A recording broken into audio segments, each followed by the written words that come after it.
Assalamualaikum warahmatullahi wabarakatuh. Selamat pagi. Untuk materi psikolinguistik kita hari ini, Ibu akan menjelaskan mengenai gejala gangguan berbahasa. Nah, di sini ada pendahuluan ya, ada pokok bahasan. Gejala gangguan berbahasa, subpokok bahasannya mengidentifikasi gejala gangguan bahasa dan pengaruh sosial budaya.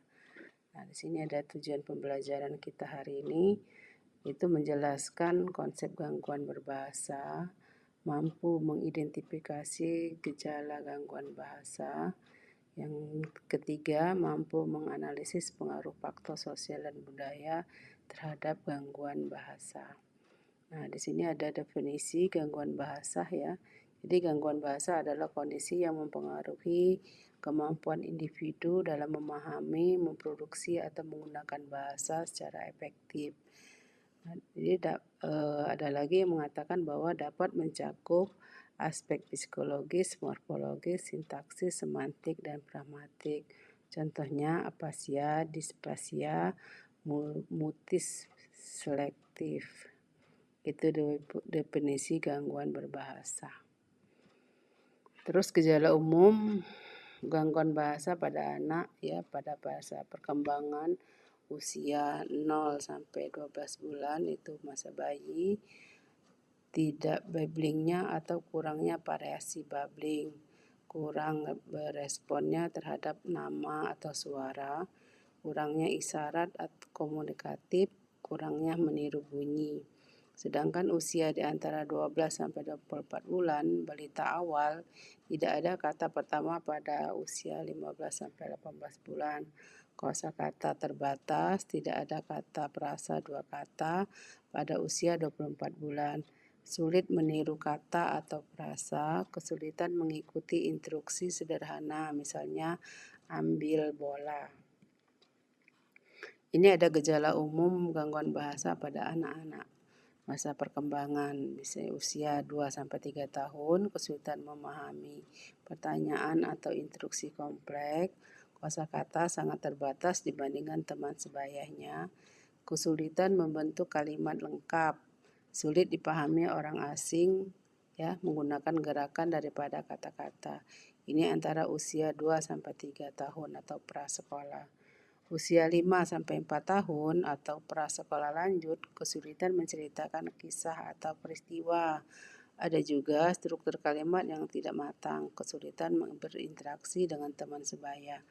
Masalah dengan konsep awal membaca, sering meminta pengulangan, sering mengulang kata atau frasa. Sedangkan usia sekolah dan remaja itu ada beberapa macam ya, kesulitan memahami materi pelajaran, terutama yang membutuhkan pemahaman bahasa lisan atau tulisan yang kompleks. Masalah membaca dan menulis yang persentatif, lambat, tidak akurat, kesulitan mengeja, kesulitan menulis esai atau laporan.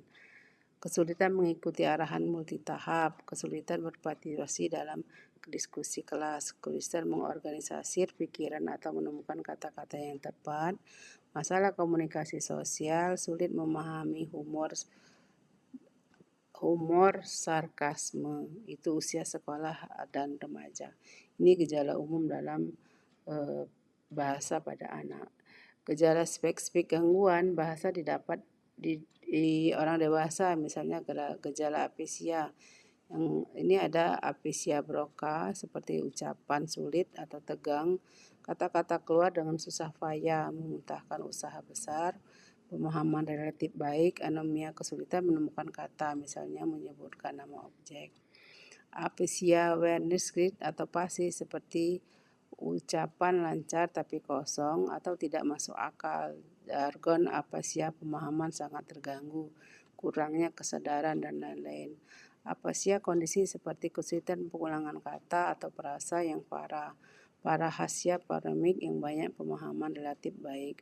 Apesia Wernicke pasif, seperti ucapan lancar tapi kosong atau tidak masuk akal, jargon apesia, pemahaman sangat terganggu, kurangnya kesadaran dan lain-lain.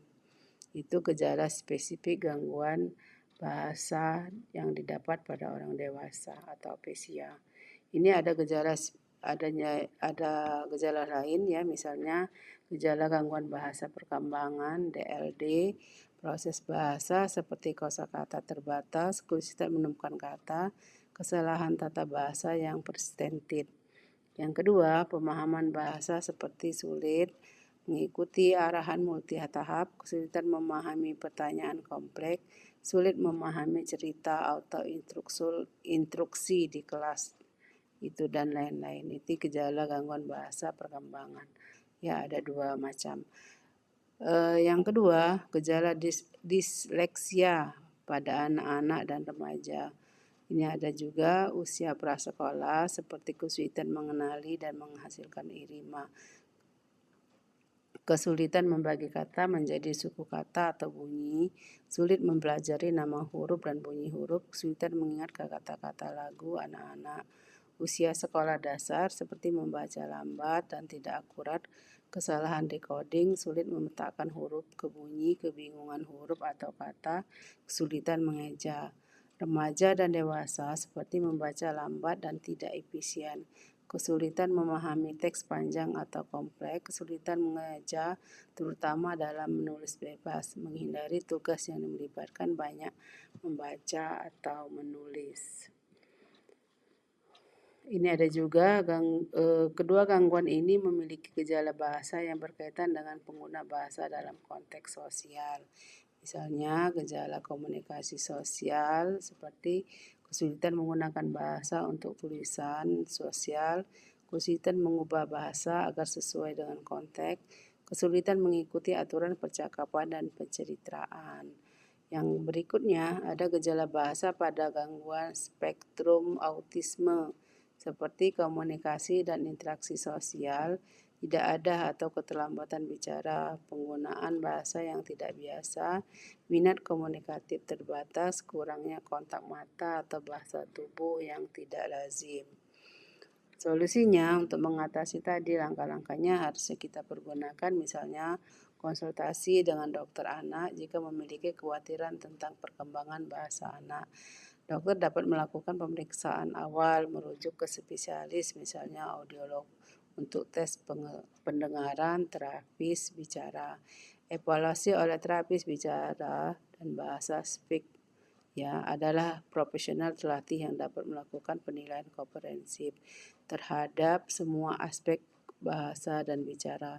Evaluasi multidisipliner untuk kasus yang lebih kompleks, misalnya dugaan ASN, diperlukan tim profesional yang melibatkan psikolog, neurolog, psikiater, anak, dan terapis okupasi.